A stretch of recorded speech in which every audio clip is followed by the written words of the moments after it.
friends, my name is Jessica Mark and I live in Asheville, North Carolina.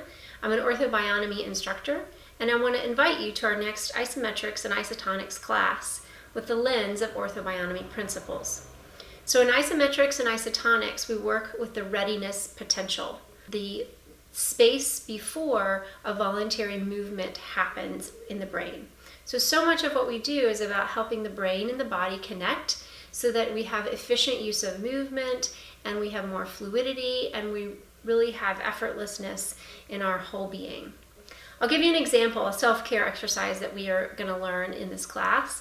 Of course, we'll look at the whole body and we'll look at the client-practitioner relationship of how we can help elicit ease in the joint, how we can help elicit more support.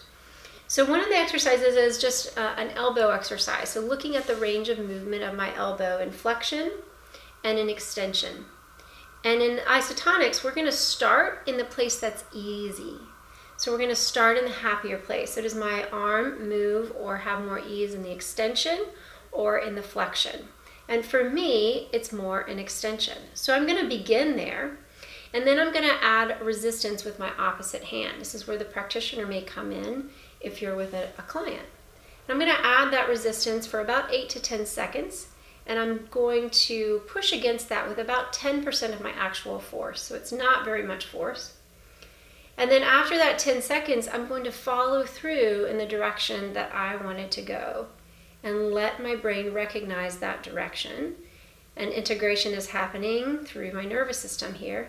And then I'll recheck those ranges of motion and realize that I have a lot more range of motion in both areas.